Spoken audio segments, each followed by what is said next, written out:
day that I didn't mean to shoot it like that. And I was like, literally, I practiced that shot every day before practice for like 20 minutes. Like, who was it that was that always used to yell Brendan Hayward when I played? Was it Kevin Duda? I played him when I was in 9th or 10th grade. I played him 1-on-1, and I said, if I win, you can never utter his name Hayward in my presence.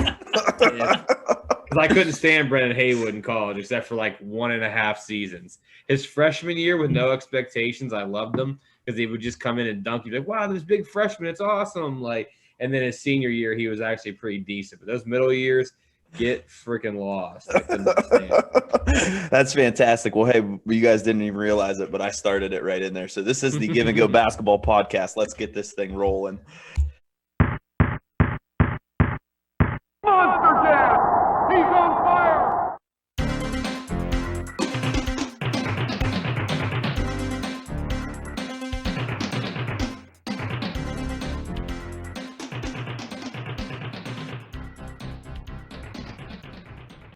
All right, welcome to the Give and Go Basketball Podcast, back with the basketball gurus. Joining me from Zoomland, we have Ryan Steele and Ben Sperry.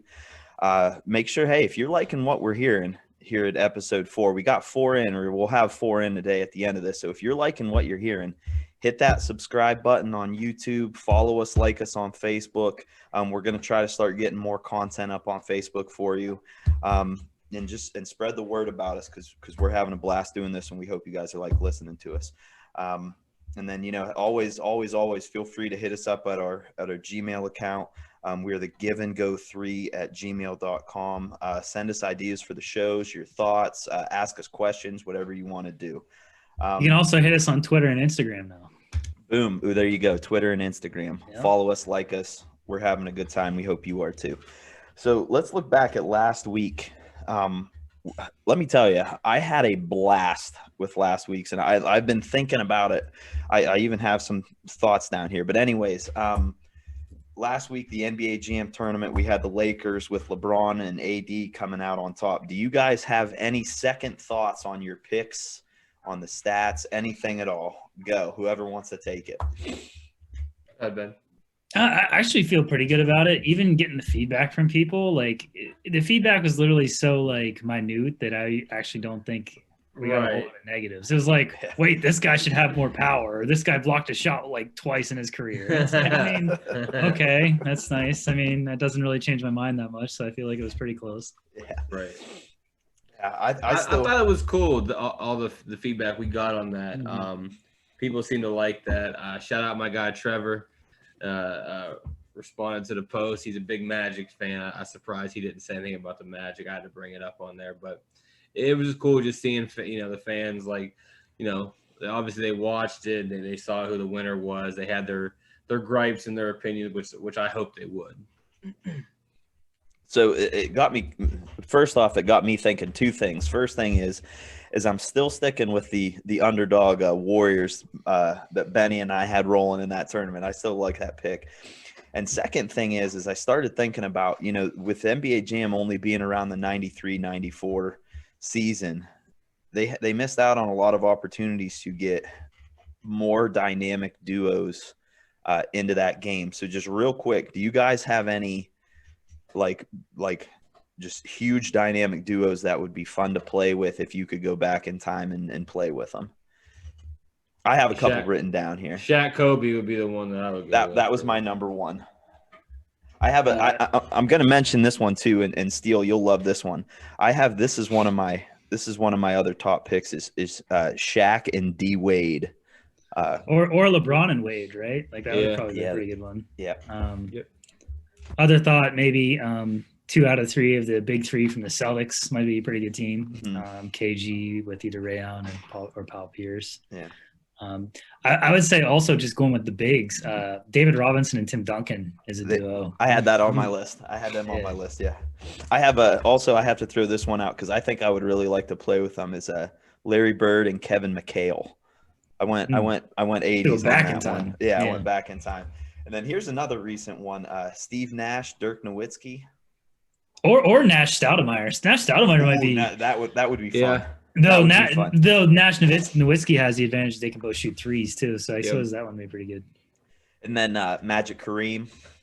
I could see Kareem doing some serious goaltending, but I don't think the skyhook translates, unfortunately. All right. Well, hey, we have an awesome show for you lined up today. Actually, we have a Give and Go basketball podcast first today. We're actually going to have our first guest on the show coming up. And then it's, 1 week from we're recording right now on a Saturday night. My Tar Heels just upset Florida State, but we have Duke, North Carolina round 2 coming in 1 week. So that's actually kind of our inspiration for this episode. We have rivalry week here. I can't say that. Coming up here on Give and Go Basketball Podcast. Do one of you guys want to take us out to the break? Duke lost. There you go. And this is the Give and Go Basketball Podcast. We're going to take our first break. This is the Basketball Give and Go Podcast.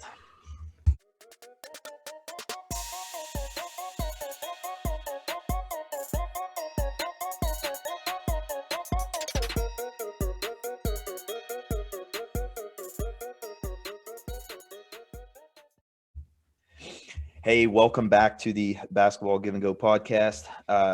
It's rivalry week here. And so I think to start this off, we need a definition and defining rivalry. So I'm going to send it to the most wordy person I know, the lawyer himself, Ben Sperry. Go ahead, Ben. Okay, so when I think of a good rivalry, there has to be a couple criteria that are met. One, the teams have to be good. Otherwise, it's just going to be of interest to the individual fan bases of those teams or players, right? So both teams have to be good. There has to be some level of player consistency.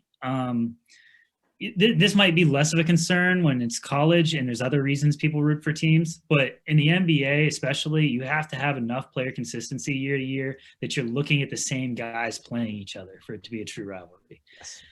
Also, the game's got to be important, right? They can't just be the best games between those two teams happen in the middle of like a January night. Like we got to have playoff series. We got to have games of large importance between the teams for it to be a true rivalry. And then I think this is an important criteria as well when we're talking about team rivalries. Both teams have to have won at some point or had a realistic chance to have done so. When it's completely one-sided, and I use football as an analogy with this, sorry for Mitch and the Browns fans, but when the Steelers beat you for 20 straight years or whatever it is, it stops being as much of a rivalry, right? The Steelers-Ravens became a rivalry in the absence of Steelers-Browns to some extent. So like in the NBA or even college basketball, if one team's winning every game, it stops feeling like a rivalry at some point. Yes. So those are the big criteria. I'd add there's other things that are important. Geographic distance can be a big contributor to rivalries because of overlaps of like people that are the fan bases. I think that's big. Also, proximity can also breed contempt in the sense of the players running into each other and all that kind of stuff. So like, I think that's also valuable. And then relatedly with player rivalries, they should usually play the same role or position, or else again, it's not a true player rivalry if they never guard each other or do completely different things. Right. Yeah. So those are the main things that I look at when I talk about rivalries. And I love that definition of it, and that's why we gave it to you. And actually, let's be honest here, you came up with that part of this whole segment. But so when we're looking at terms of rivalry, let's start with the NBA, and I think we need to start with the greatest NBA rivalry of all time. And that's the Lakers versus Celtics. And it dates back all the way, well, a long time ago, back to the 60s and stuff. Who wants to take it? First of all, before we start this, I feel like every good rivalry, if you're not a fan, so I'm a Miami Heat fan in NBA. So neither of you guys are Lakers or Celtics fans, but I feel like in every good national rivalry, a person usually has a vested rooting interest in one of those teams. Yeah. Which side do you guys go to, Lakers, Celtics? Before we get into this, I'm just interested in this. Go ahead, Ben. It's interesting. It probably depends on the era, right? Okay. Because if you're talking about 80s Lakers and Celtics, there's a lot of racial stuff that got tied into it, right? Right. As well as Boston still has that going on, but yes, but it kind of flips a little bit, at least to some degree, if you go back to the 60s. But even in the 2010s, that's not really the issue anymore. At that point, it's whether or not you're a Kobe guy or not, right? So like by the time like we're in, I guess I would have been late college law school and the Lakers and Celtics are playing, I'm rooting for the Celtics to beat the Lakers just because I don't want to see Kobe winning more championships or whatever, right? So it kind of flips. It depends on the time to me. And I'm gonna agree with him on that. It kind of depends on the time frame and who's where. Like I mentioned in earlier episodes that my grandfather was a Celtics fan, so I kind of always liked that, and I loved Larry Bird. So I kind of followed along with the Celtics side of things. But my father-in-law was a huge Lakers fan. So I find myself recently more following along with them and pulling for them in the Lakers Celtics matchup. So plus I like LeBron. I know he had to leave, but I like him. Yeah. I'll keep it short and sweet. I was going to LA all the time with those two. Even when I look back on like documentaries and I know the outcome, I'm like, come on, Magic, come on. Yeah. I know what's gonna happen. I'm still rooting. Right. So. But the Lakers Celtics is the classic NBA rivalry. Yeah. And I say that because they had multiple iterations. You had the 60s of and the Celtics almost always got the best of them back then. Yes, I think they actually always got the best of them. I don't think the Lakers ever got them. Right. I think they might have got to Game 7, but they never actually got over the hump against. And who was that? Was that Elgin and West? And West. Okay, yeah. And actually, I think Chamberlain as well, and they lost. Right. It was like one of Chamberlain's first years there, and they still lost, and the Celtics beat them in 7, and it was an amazing moment. But then, like, they rebooted it in the 80s, and it was true parity, right? Like, the Celtics and Lakers both won against each other. They're both always in the – one of them was always there in the finals. And it was a true rivalry, right? Because you had Bird, Magic, et cetera, et cetera. Also many Hall of Famers, by the way. It wasn't just Bird, Magic, but those are the two big names. And then in the 2008 to 2010 range, they met 2 out of 3 years, and they split. Yep. And they were both great series. So, the second one going 7 and it was very, very close game. So that's probably the par excellence version of NBA rivalries. But not necessarily my favorite, but I think it is the one that I think you point to when you want to talk about true NBA rivalry. No, correct. I mean, you kind of have to. I mean, that is the head chief rivalry of the NBA. Yes. And speaking of that Game 7, that was the worst Game 7. Terribly played. Kobe went 6 for 24 and got NBA Finals. Because Ron Artest Meta bailed him out. But no, I don't want to jump off the Lakers Celtics too quick, but we do have a lot of rivalries to touch on. Yeah. Sticking to that 80s, the one that I think a lot of people really loved, and there's been documentaries made, was when the Bad Boy Pistons came on the scene. And they were kind of the new kid on the block who didn't do it the same way. And they started pushing these, traditional powers. And they had a huge rivalry with the Celtics in there. Yes. And I think I would say that one's the bigger rivalry than even Pistons-Lakers at the time. And that's because they had to get through the Celtics to get to the Lakers. Yeah. And they played a whole bunch of times besides the playoffs as well, right? So I would call that a true rivalry because it went both ways. Eventually, the Pistons overtook them. And they were both very tough teams and had a lot of star power, obviously. So that's a great example as well. The Bad Boy Pistons documentary really goes into that. Yeah. All right, so I'm excited for this one because I think this might have to be the first time I ever flex my power of controlling the time on these. But let's bump into the 90s and the 90s Eastern Conference games. Ben has it written down in one way, and I'm going to let Ben start with this one so he can let everybody know what he has here. So first of all, like, we're children of the 90s, really. Yeah. Right? Yes, like, we are. We're all born late 80s, I guess. Mitch, were you late 80s still? Yeah. So like we're born late 80s, right? And so our first basketball memories are in the 90s, so that's kind of why we remember these. Yep. Yeah. And we're Eastern Conference people in the sense that that's where we lived, right? We lived in the East Coast of this country, so we watched these games constantly. So, like, the bloodbath games, as I called them, were just a combination of these 3 teams, right? 4 teams. Four. So you got the Heat versus Knicks, especially once Riley was with the Heat and Van Gundy was with the Knicks. It really took off as a heated 90 fouls a game rivalry or whatever it was. It was crazy. Yeah, first to 78 points would win, basically. And it was like really good defensive football, which meant every point mattered to a degree that it's hard to understand today. Also, it was much slower than today's game, but it was very, very violent in a way. And there was fights breaking out all the time. And this is true of all these games. Knicks Bulls was like that when Riley was still with the Knicks, and the Bulls were coming up and being the champions. And then when Jordan retired, it was still a great rivalry, and the Knicks got them. The Knicks beat the Bulls when it was just Pippen and Kukoc. Heat Pacers was a great rivalry, right? Reggie hitting his threes, the big Davis brothers. Same thing with Pacers versus Knicks. There's great games and series with those two. Reggie talked all the trash to Spike Lee. There's also 30 for 30 on that. That's one of my favorite all-time moments because I loved Reggie Miller. Right. And I'm gonna backtrack this. I gotta point out this moment because it's one of my all-time favorite things to watch, and I think there's actually a YouTube video on Scottie Pippen talking about this moment. But that time that he dunked over Ewing, and then I'm not gonna say he shoved him to the ground, but he shoved him to the ground, and and I think that just kind of emphasizes the rivalry that these guys had and the hatred that they had of each other and the good games that were, played between them and stuff. So shoved him to the ground with his pelvis. He did. Hey, I don't know. He did.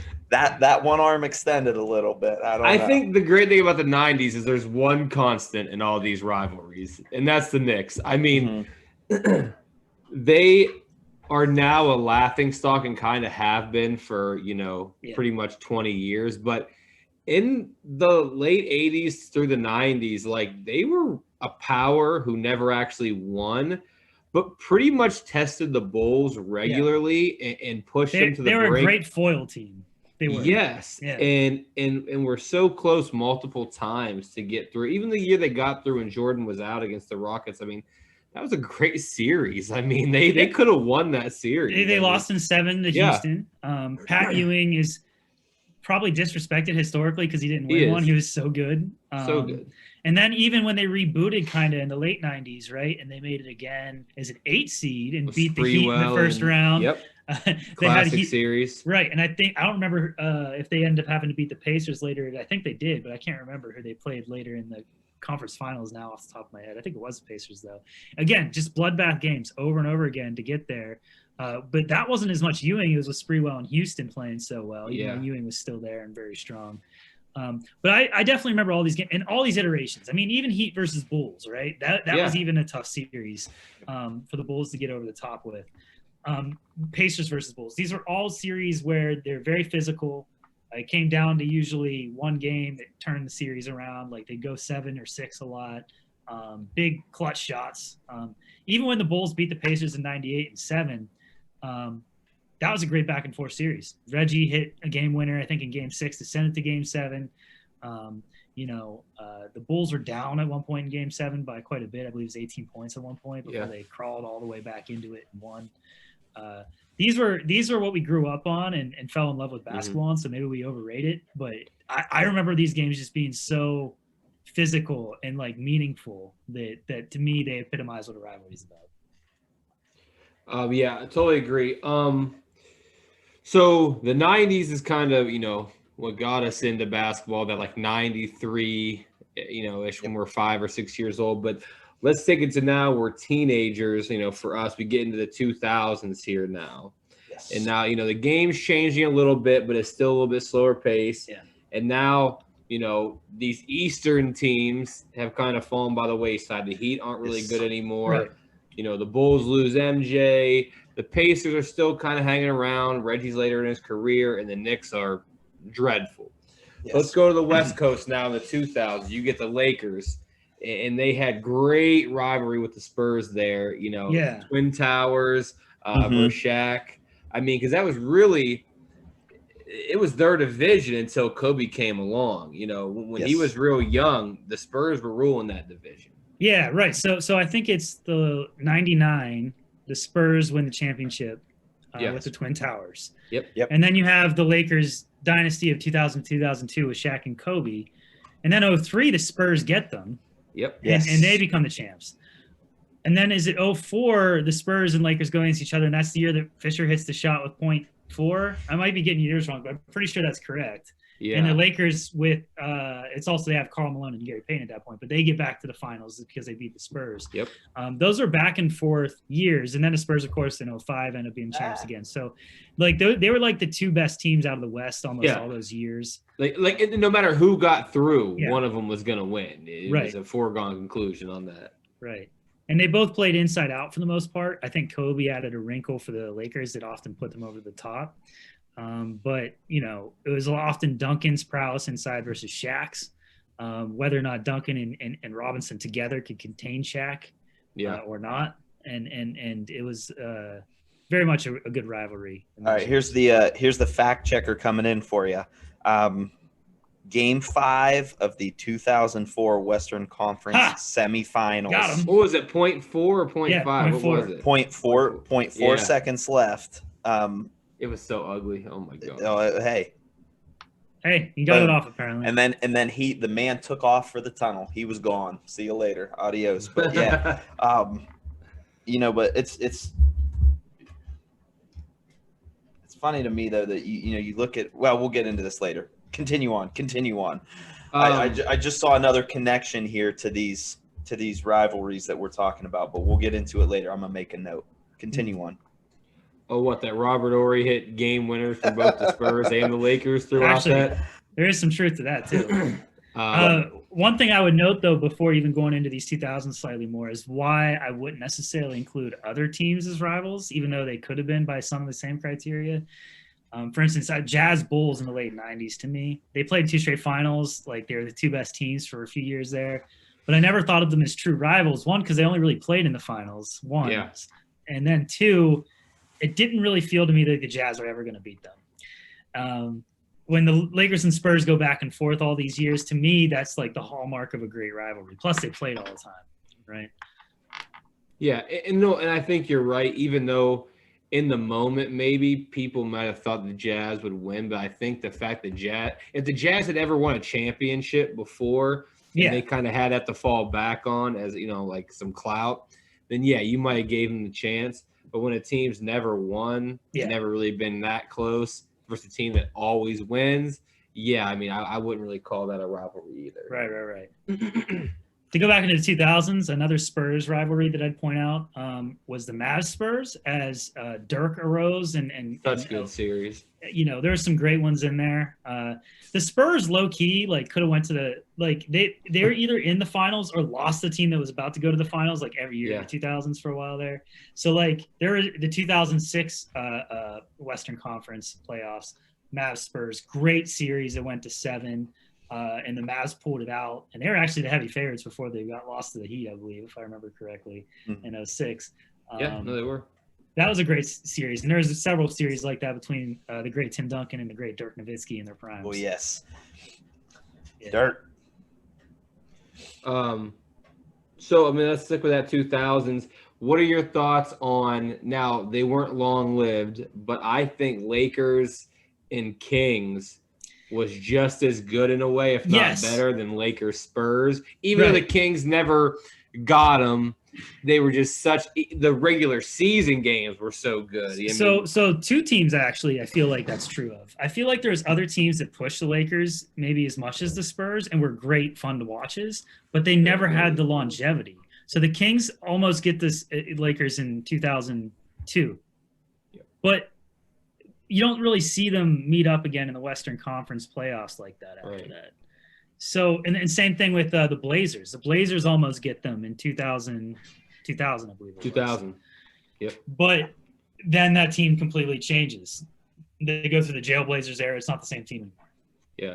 Yeah. So the longevity of players being there, / multiple years that it could have gone either way. And I do agree the Lakers could have gone either way that year. But I just don't feel like they met enough in the playoffs to be quite at the level. No, agree. I personally like those games maybe more, even though the rivalry wasn't what it was. I mean, low key, I still feel like the Kings were the better team the year that they lost to the. Oh yeah, so balanced. I mean, they weren't as top heavy, but just so good all around. Yeah. In that same time span, in the 2000s, let's shift it back to the East. The Eastern Conference now. and the Pistons were kind of running. And the Pacers were really good. You had older Reggie with Jermaine O'Neal and young Ron Artest. And some other pieces, young Al Harrington, just a bunch of guys that fit really well that could do multiple things and play multiple positions. But the Pistons were the class of that Eastern Conference there for a few, 3 or 4 years there. Actually. Yeah.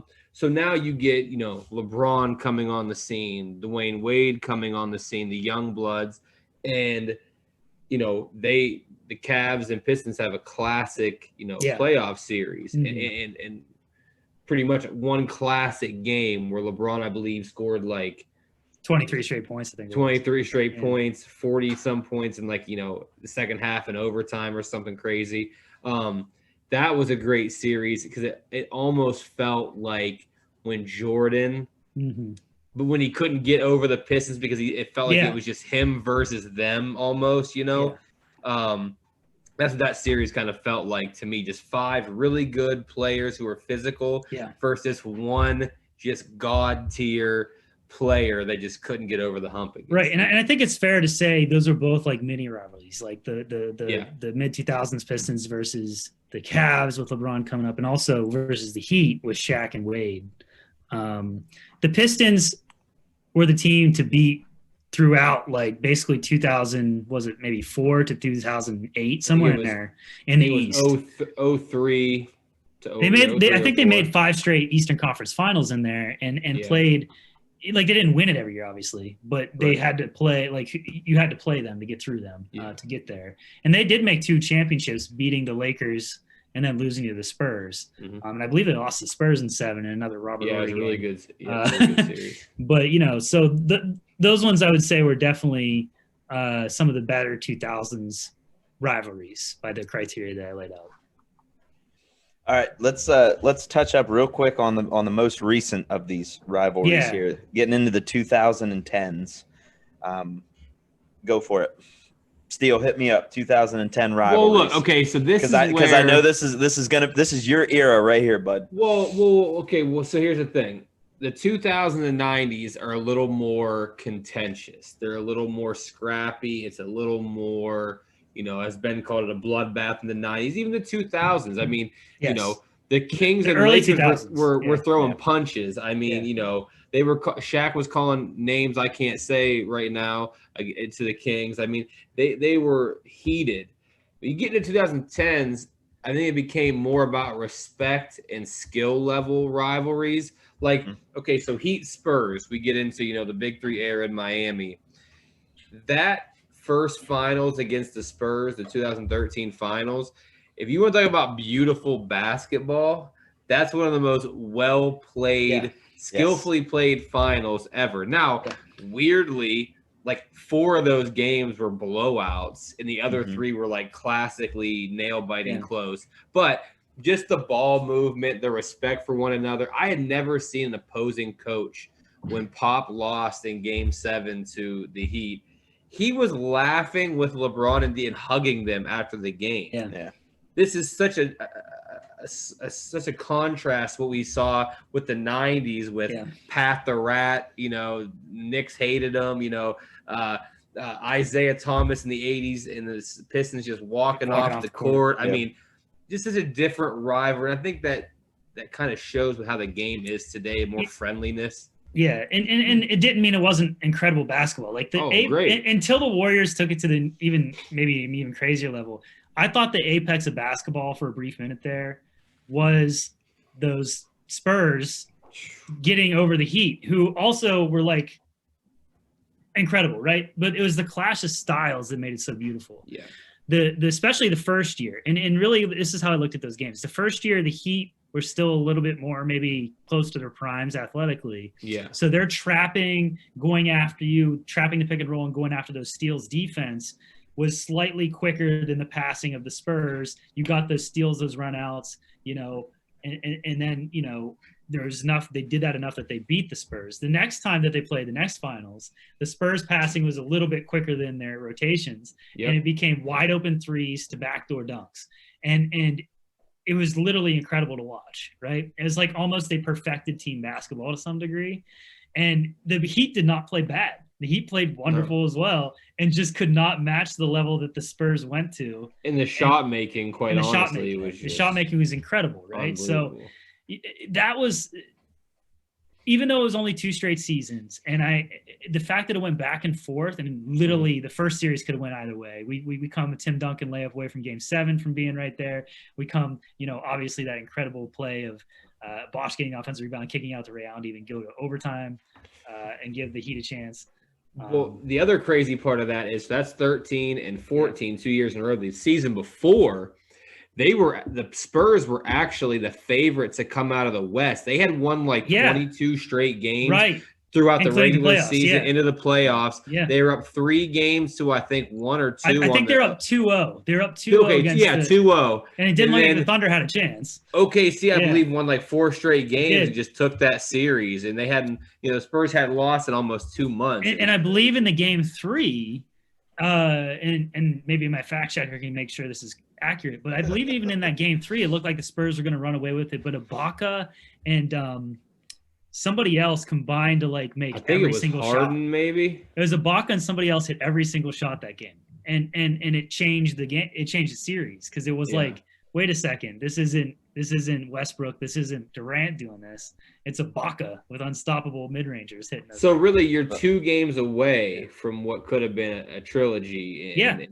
And I think that would have been even crazier because I think both of those teams now in 2012 are in their more near their primes with Parker and Ginobili. Obviously, Duncan never seemed to get out of his prime. Yeah, he was always good. But those were just classically played series, just the ball movement and everything. Like you said, Ben, that first series, the way the Heat swung defensively on rotations was just, if you're a basketball purist and you just love to see it, I mean, the way they did that, like you said, they could trap, and then the rotations were so crisp, but that's what you want defensively. Second year, ball movement was too good. You couldn't get, but I think there's something too, like how the Bulls, you get to so many finals in a row, and it just wears on you. You get to that many finals in a row, and you just can't, you don't got the legs for it anymore. Well, and this kind of is a good segue though, where LeBron looks around when he's with the Heat, and he's like, you know what? The move here made sense at the time, but I'm starting to think it starts to make sense. I need to move out again. Goes back to the Cavs. And then you get Cavs Warriors 4 straight seasons. 4 straight. Yeah. Which is, I've already in my head, wow, it was really 4 straight seasons. We had the same 2 teams in the NBA finals, but it was. And that made a true rivalry. I mean, especially with the fact that the Cavs got them once, right? Well, let's go ahead then and let's shift, and let's just say here for a minute, and Ben, you and I kind of hit on this earlier, talking off recording here, but let's just real quickly run through some of the good NBA player rivalries, not teams so much as just one guy against the other duking it out, because there's a lot of, and we could actually include some teams into that, like one player versus a team. Right. So I say these come in 2 varieties. One, there's the true NBA player rivalries. And I think those come in when they play similar roles or positions. The classic old one is Wilt versus Russell, right? Mm-hmm. They're both centers. Wilt's probably the most talented player in the league, but Russell's recognized as the best team basketball player year after year. And, they meet up in the playoffs every single season throughout the 60s. Because they're both in the East for a while, and then when Wilt moves west, they meet in the finals. Wilt does get him a few times, but for the most part, Russell's team dominance overcomes Wilt's individual brilliance. Magic Bird, we already kind of talked about in the context of Lakers Celtics. But that's the iconic and probably the best example of a player rivalry.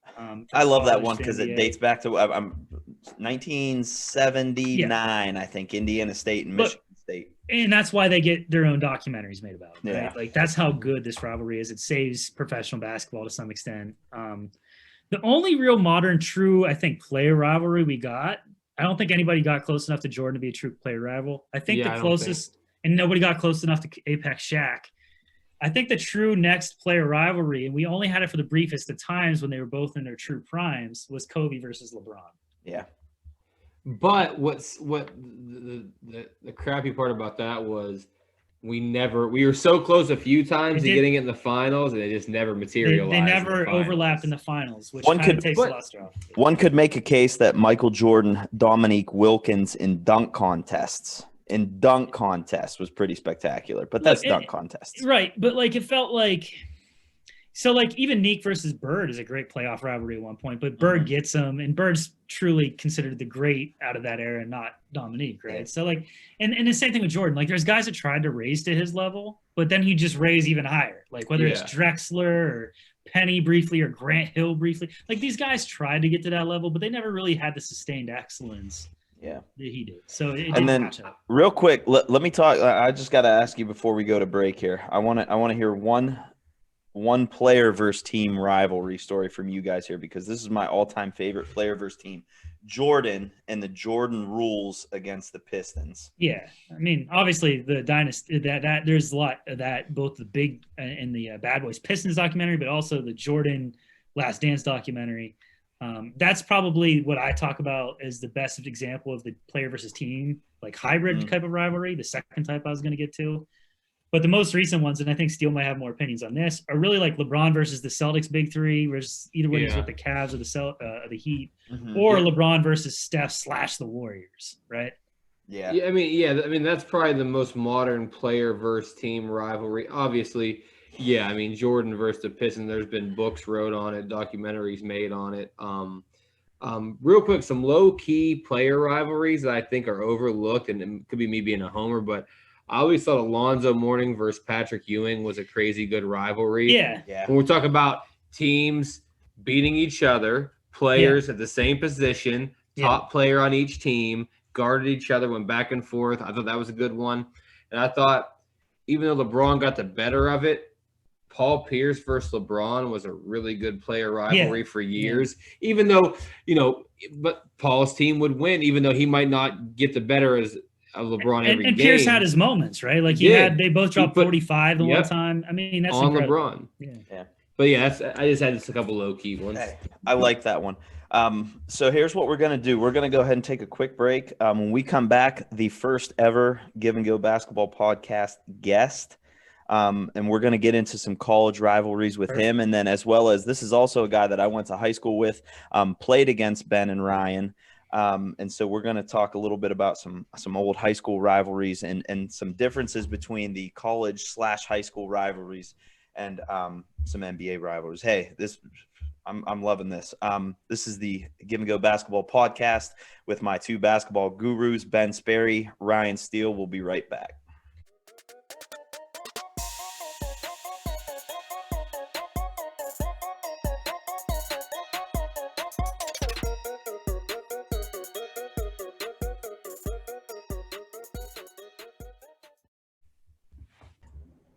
Hey, welcome back to the Basketball Give and Go podcast. We have our first ever guest with us, none other than the Steve Lucas. For all of you who don't know, I am now equaled out Conneaut Valley to Conneaut Valley to Conneaut Lake to Conneaut Lake here. So Steve went to high school with me at Conneaut Valley and actually played against these two birds. 1,000-point scorer, grew up a couple houses down from me. So Steve, tell us a little bit about your basketball background. Yes, sir. Born and raised, big into a basketball family because of my dad. To this day, diehard. He's retired. All he does is watch NBA and plays FanDuel and DraftKings and makes his lineups, and that's about it. So yeah, I grew up in Edinburgh area, moved to Conneaut Valley when I was in 8th grade, which is probably about the time I met you and your brother. Yep. Had a pretty successful high school career. Had a lot of fun doing it. Played against these two clowns, Ben and Ryan. No, but obviously the first and only love sports-wise. I played other sports, but basketball was it.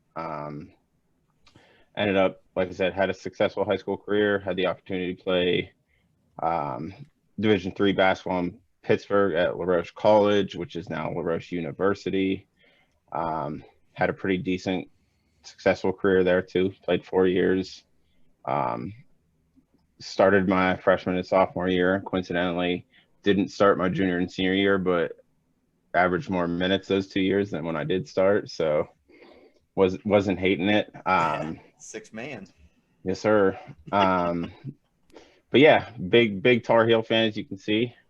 Me and Mike just shared our birthday last week. Nice. Week and a half ago. But yeah, I mean, it's first love, only love. NBA, college, high school, doesn't matter. I sit and watch high school games here at home, online. Due to COVID, still watch college basketball. NBA, I grind. I buy the NBA League Pass, follow all of it. Stat guy, player guy, anti-LeBron guy, but that's topic for another day. But yeah, so here we are, and I appreciate you guys for having me on. I'm pretty excited. Yeah, no problem. So earlier in this episode, Ben gave us his definition of what classifies a rivalry. So Ben, go ahead and rehash that real quick. Yeah, so just at a high level, good teams, consistency of players, and I'm going to modify that a little bit when we talk about college and high school. Important games in the NBA, that's usually playoff series. In college and high school, because there's so fewer games, games take on more importance. So I think that's modified a little bit as well. And then both teams having won or having a realistic chance to win year to year. So in high school, the way I'd modify it in college as well is locality matters even more than I think it does in a professional game. I think player consistency matters slightly less, though I think it's still important. Like, for instance, when you had 4-year players like the JJ Redicks, the meaningfulness of those rivalry games went up. And then I'd also say, because it matters less in the sense that, like, you're rooting for your hometown team a lot more in high school and college too. So, like, when we're talking about, like, when we played in high school, when it's one town over, the game takes on a large meaning to you. Yes. And it doesn't necessarily matter as much as if you were both really great teams or anything like that, because it's high school. Yeah. And then for college, it still matters that the teams are good. And I think that's where we're going to be segueing to. But, like, the classic college rivalry is, like, the two really good teams from the same conference or the same local area playing each other twice, 3 times, 4 times a year. I think one more variable in the college thing is coaches. Yeah. Sometimes where you get a lot of coaching gets the marquee, where an NBA game, if it's, it's Nets versus Mavs right now, it's Luka Harden on the thing. You might see the promo for a college game, and it could be Roy Williams, Coach K as the two prominent figures, because they're always there. They don't go anywhere like the players. So I think coaches have a big role in it. And that's the perfect segue into what we're going to start talking about college rivalries, because when you think college rivalries, there's really only one that stands out above the rest, because this is one of, like, the top rivalries of all time, no matter what sport you're talking about. And that's Duke, North Carolina. And we have Steve here, who's a huge Tar Heel fan. And Steve, you and I had some fun growing up with the Tar Heels, talking about them and dishing out on that a little bit. And, some could argue, Tim, some could argue that, I probably should have brought a Duke fan on to talk about Duke, North Carolina, but that's just not my style, because I don't want to hear about that stuff. I'll probably pretend to be a Duke fan for this one, just to go the other side. But, like, one of the great marks of a true rivalry, and we said this with the NBA, is when you have an opinion about it, even when it's not one of your teams, right? So, like, Duke, North Carolina, like, a lot of people, like, you'll see this. People aren't necessarily a big fan of either team, but they pick one because they gravitate towards, either North Carolina's brand or a Duke brand, right? This is probably the best one, but there's other great college rivalries as well. But, like, in terms of just people having an opinion, just because Duke versus North Carolina, I think is. So I just have to make this real quick note, and I'll stay under 5 seconds, but you could probably all see that the camera is going crazy right now on my end of things. And that's because, Dean and Roy both came over here, and they started bumping my table up a little bit. So I think they heard us talking about Dean and Roy and got a little excited. But anyways, I have the all-time stat right here coming up here. So North Carolina is actually winning the overall series 140-114. Now, if you go back into the history of this, when the colleges kind of first started playing each other in the 20s, North Carolina in the 20s and 30s, and I think even up until the 40s, just completely dominated that series. But when you look in terms of when Roy took over in 2003, Mike Krzyzewski actually has the leg up by 5 games. It's 23-18.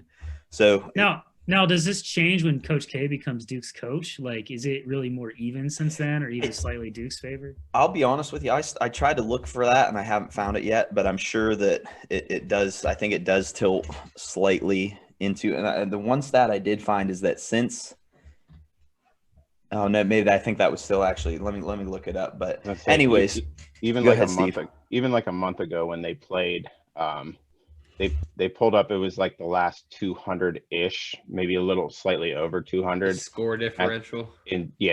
Duke had like 2 more wins, and the score differential was like 5 points going into the game. Like the total. Yeah.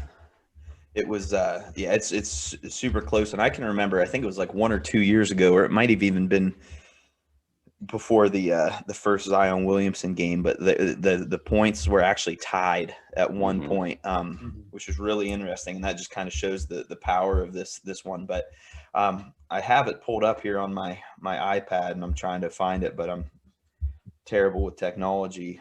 Because we got so many North Carolina fans here, I want to just flip the script real quick on moderation duties and ask this question. From the three of you guys, who would you say is the Duke player you hated the most? Well, that's an easy one for me. Okay. There's even a 30 for 30 on it. I hate Christian Laettner. Okay. And besides that too, I hate JJ Redick, and probably because he's just so good. I mean, he could just shoot lights out, and I hate it when he pull up from the Coach K logo. That just made me mad. But go ahead, other guys. Steve, go ahead. What's crazy for me, and this is going to be the unpopular opinion, but I think my least favorite Dookie of all time was Shane Battier. And I think partially because he did all the right things, so it made me dislike him even more. Did you dislike his head shape? Did it bother you when he had like, the creases through his head? Yeah, his rolls in the back and everything. But honestly, I think I disliked him so much because he did everything the right way. He was constantly taking charge. He was a leader. Like he was a dude that like I would envy if I had him on my team, but because I didn't, I'm like, nah, forget this dude. I have, and I don't know if I can pick one. Shane Battier is probably the top, but the little white dudes that hit the floor were all like, so Steve Wojciechowski was like top 3. Like I was in elementary and just wanted to punch him in his face. What's his name? John Shire was super annoying to me. I hated Paulson, JJ. Right? The guy that played with JJ, the point guard for JJ. Greg Paulson. Yeah, but I mean, that one was okay. He was so irrelevant. Yeah, he was. Danny Green dunked all over him. So I was going to say on that team it'd be Gerald Henderson. Yeah, but I kind of agree with Steve. Shane Battier for me because he just never. He always made the defensive or offensive play when they needed it. He always was the team guy, did everything right. Yeah. They always seemed to win. He was just so annoying. Now, to flip the script on this question for all you guys now, which Duke player did you actually kind of like even though he was on Duke? If there is one. To this day, I'm a huge JJ fan. Yeah? You liked how he played with the cockiness? His podcast, his love of watches. But did you love him at Duke or just since Duke? I didn't love him. Obviously, I disliked him. Yeah. But at the end of the day, I was like, this dude's hated so much and he's embracing it that I'm like, that's okay with me. Like I would, you know what I mean? I was envious of how much people disliked him. He just soaked it in and just won and just did his thing. Yeah. So that's, for me, it's JJ. For me, it's Jay Will. He was nice. He was so nasty in college. Probably the best college guard that I'd seen in my lifetime at the time. Like, and then he got in the motorcycle accident when he got into the pros. Right. He never really had. But he could dunk on you. He could cross you over. He could pass it, shoot it. I mean, he could literally do no wrong on the court. And he was he was just so good. That's probably my only one in real time that I did not dislike. I liked Boozer, and he was tough. He was solid, and he pushed around those. He also allowed them to play that 4-out 1-in with Dunleavy and Battier and Jay Will and Duhon and all those guys to shoot, and he just held down the paint. They were really good. I would have expected Mitch to go with Trajan Langdon since he was a Cavs homer. Oh yeah. What about Zion? what about Zion though as a recent guy? Did you guys enjoy watching that? Because I thought that was pretty awesome. Okay, he only really played. Go ahead, Steele. Well, I see. I don't know how they feel, but as I get older, I don't hate Duke as much as I did when I was a kid, because I do feel a little weird being a grown adult hating on teenagers. Hating on 18, when I was a teenager, it was cool because they were older than me. I didn't really care. Yeah. Now I haven't really disliked a Duke player in a while. Like, I mean, I root against them. I will never root for them, but I really don't dislike any other players anymore too much. Yeah. And then other than the conference tourney game, he really didn't play. He didn't really play that much against North Carolina because he hurt his knee and blew out the shoe in that game one and went the first 3 or 4 minutes of the game, and then he was out for the second game that season. So I don't have much hate towards Zion. I kind of like Steele. The older I get and the more into coaching I get with basketball, the more respect I have for Duke and just how well they're coached and the type of players that go there. So and here's a question, maybe segues into some of the other rivalries too. But do you feel like the quality of the rivalry changes or has changed due to players not staying as long? Oh, for sure. Yeah. So like if you look, like I jotted down some of my favorite UNC Duke games, like the best ones I remember watching. And in a lot of these, you got guys that played against each other 2-3 years in a row. You got like the 05 series when the UNC had May, McCants, and Felton, and Duke had Sheldon Williams and JJ and a few other guys, but they played year in, year out. Right. Now a couple pieces like Luol Deng might have left a year early, but for the most part, them cores play each other year after year after year. And then, our colleges are, 7 miles apart. Right. We play summer against each other too. I think that's what's lacking now. 6 to 8 matchups against each other. You don't get those. Even those player matchup rivalries with McCants versus JJ or Sheldon versus May, or even, there's more throughout even Coda and Wojo from the late 90s. Like, there's just so many rivalries and matchups you don't get now. Yeah. Just to get away from Duke, North Carolina, a little bit here. Do you guys have any other favorite college rivalries that stand out? For me, it's the Battle of Kentucky with Louisville and Kentucky. They usually can put out some pretty good games. But Steele, I know you had a good one.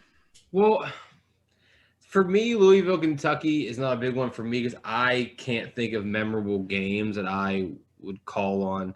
I kind of harken back to the old Big East in some of those, late 90s, early 2000s when I was growing up, some UConn, Syracuse, when they were perennial powers, some Georgetown, Syracuse teams. I even remember real briefly when Pitt was decent and Pitt UConn was hardcore. Pitt UConn was good. Like DeJuan Blair against Hashim Thabit. Yeah, Pitt Villanova was good. There was a lot of parity in that Big East conference, and they all seem to be rivals at one point or the other. I agree with that. And then, there was also two of the coolest college basketball runs I remember when we were I believe in college, but it might have been right after, was one the Jerry McNamara year where he just ran through everybody with kind of a not great Syracuse team and won the Big East tournament, if I remember correctly. Yeah. And then Kemba doing it the whole freaking national tournament with a UConn team as well. Gary McGee still hasn't gotten up. Yeah, he got crossed. Still there. Yeah. Just a fun fact, Jerry McNamara actually is from Pennsylvania. He was from the Scranton area, and actually I think he's like top 5 PA all-time scoring. Like he has over 3,000 points and stuff. But anyways, now we're gonna kind of transition into some high school stuff and just that passion that high school players have for each other, and that's kind of why we. We've talked about this before. When the camera is not rolling, Ben and Ryan and I will just hang out on the camera and just talk for a long time, usually after we're done recording. And so last week we started talking about their senior night, which was against us at Conyers Valley. So just a little background is our school district growing up had 3 extremely small schools. I graduated with 52 people. Steve, your graduating class wasn't much bigger than ours.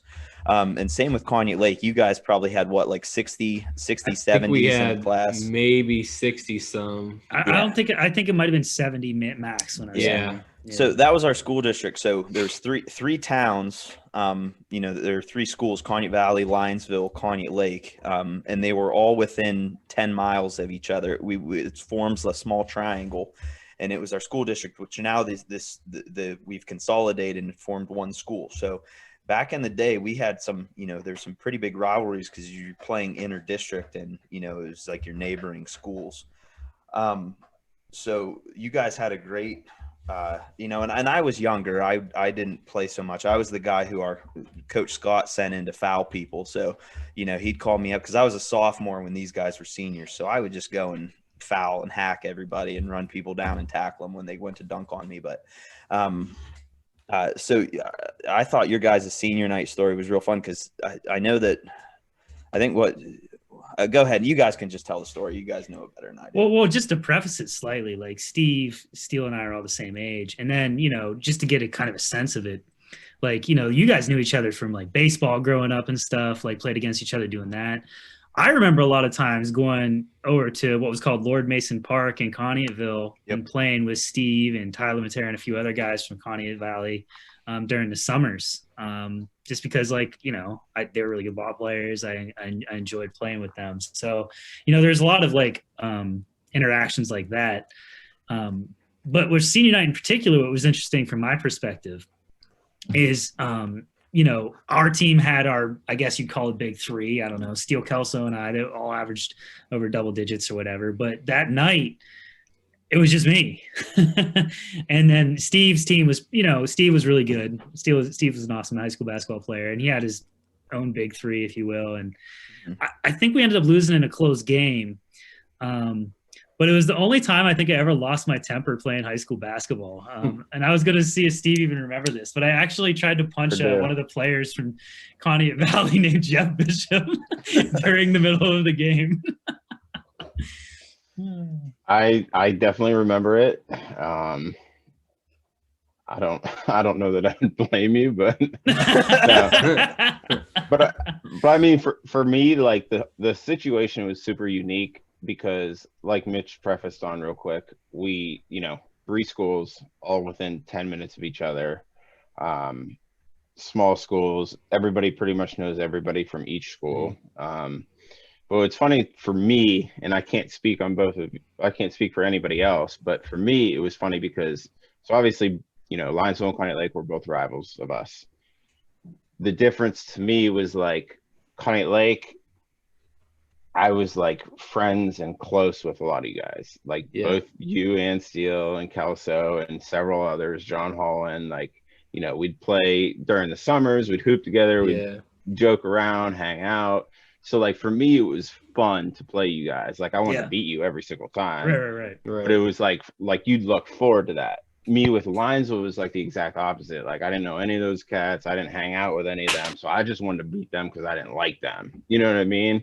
So it was like a 2-stage rivalry type deal. But, both got me up ready to go, but for 2 different reasons, if that makes sense. And actually, I think we all said this. Like, I think everybody feels like Lionsville was their big old rival, just for the hatred purposes, if you will. Exactly. Yeah. I mean, for me, I totally agree with that. It's almost like how we talked earlier in the podcast about Heat Spurs rivalry in the 2010s, where it was more respect-based rivalry, and like I respected his skill. I wanted to beat him, but I didn't hate him. I couldn't hate him. That's my homie.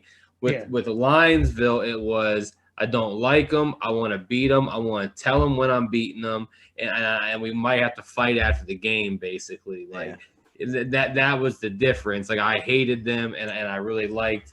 Like I said, me and Steve were friends since junior high when I met him playing baseball, and we would play in the summers, hang out and stuff. Yeah. So that was like, for me with him, it was always like a personal maybe rivalry. Like, I wanted to get him this time, but it wasn't. I didn't hate them at all.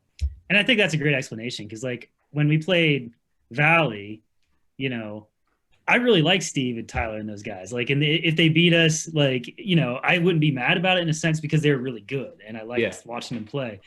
I was still like, if we lost to Lionsville, I'd be so mad, especially if I got like outplayed by one of their players because I was low key jealous. Like, I'm still mad about the fact, and I hope he's watching because I haven't heard from him in years. But like that Sean Kirby scored 1,000 points and I didn't, because I still feel like to this day I was always better than him at basketball. But I liked him; he's a good guy, he's a good basketball player. But it makes me really mad that he got 1,000 points and I didn't. And I think that's something that can be said too, is that when you know, if you really look at what a rivalry consists of, I mean, all four of us have brothers, and I think my greatest rivalry of all time is against my brother, you know, and in anything. And to this day, him and I are like, we're best friends. He was best man at my wedding. I was best man at his wedding, but like we can't, like, I remember him swearing in front of my grandma because I was beating him in Words with Friends so bad, you know, and he was, you know, and so, you know, I think there's something to be said about that. You know, you have the love rivalries and then the hate rivalries type of things where, you know, you're playing against someone you just love so much, but you just want to beat them, you know, and same with hate. Steve, real quick, with you playing at La Roche, was there any difference between, a college rivalry and the high school rivalry? Was there one that you preferred, or was there any difference? For me personally, and I'd never played college sports in my life, and you know, so for me, high school rivalries were awesome because, you know, you had the super fans, that, you know, you had packed gyms. Was it the same in college, or was it? So my situation was kind of unique. So I went to La Roche, and our rival just in general was Penn State Barron, which is out of Erie, which is actually where I was born and somewhat raised. My older brother actually played for Penn State Barron. My younger brother went to Penn State Barron. I was supposed to go to Penn State Barron. I was like, no, I want to get out of Erie, and ended up going to La Roche, which is in Pittsburgh. Right. So taking like a regular rivalry made it a little bit more intense for me because like my whole family went there. Everybody went there. They were already rival. I'm like, no, I'm going to go down here. So it was a lot of fun. It was different. It was almost more like a high school rivalry for me because the people that did go to Barron, most of the guys that did play for Barron were people that I knew like prior to college, like Tommy. local. Yeah, exactly. Like I was supposed to room with Tommy. Like what if I was going to go to Barron? So and he was nice too. He was a good basketball player. For sure. He's 4-year starter. Basketball player. Yeah, he's a real good basketball player. And so it made it even more fun for me because it was like the same thing playing Connie Lake. Like I knew all these guys. Like my 21st birthday, we played in Erie against Penn State Barron, and I stayed around with my family instead of going back to Pittsburgh. So I go out to dinner, and I ended up partying with all the Barron guys all night. Like after playing against my rival, I stayed in Erie and hung out with them. So it was, like I said, it was different, but I feel like most rivalries are probably like that. Like Ben touched on earlier, even college rivalries are still like locality based. Like Pitt and WVU, they hate each other because they know each other. And like in the off season, there's, you know, pro-am leagues in Pittsburgh that all the WVU guys are playing in, all the Pitt guys are playing in. Louisville and Kentucky, they're 45 minutes away, Lexington and Louisville. So I think it's still locality based a little bit. Like I said, mine was smaller scale, Division III NCAA basketball, but still, like, you get more up for those games than any other ones for sure. Yeah, whenever you're playing for who's the best in the state or the town or whatever, I think it just ups it a little bit. And it's kind of funny because, like, Steele, Mitch, and I have all coached at Cash since it's consolidated. And a little bit of the interest level in high school basketball has gone down, interestingly, since that consolidation.